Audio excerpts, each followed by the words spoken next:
Alright guys, I just wanted to do another quick video helping with Roll20.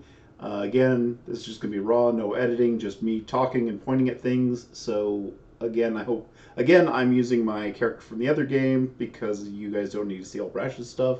Um, so essentially, just two things I wanted to point out in addition to the stuff I pointed out last time. Down here, there's these little blocks that you can use to track stuff.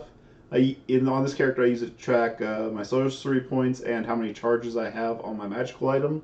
You can add more of them too. On Brash recently, I started just doing the number of spell slots I have because unlike you can use the spell sheet, but then you got to bounce back and forth.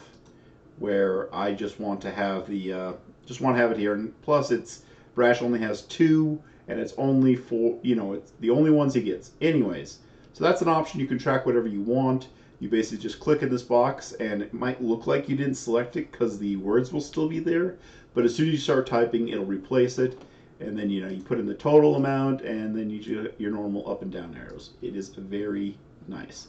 Now, on the other hand, over here, something that I used a couple times and I need to use to learn more because normally I just use I just have another window here with my player's handbook and stuff where I'd look up stuff. But since we have the compendium shared with us, if you go up here, you got your chat, you got your journal, and then you got the information here, and you can search for anything that has been shared with you. So we were looking at levels of exhaustion and talking about whether restoration would help, and you can just type search, and then if you click on the actual thing, it'll pop up with the description and the thing. But they also have these little down arrows, which kind of gives you a preview. It works better for some stuff than not enough for others. I mean, just pretty much anything you want to. If we're talking about something and you're like, okay, wait, what was the thing of that? It's a great tool to just quickly look up something. I still like using the books for other things that I'm looking up, but if I just want to look up something I know very specific very quickly, this information tool is a handy doodad. Yes, that's a technical term. Anyways, that's me again.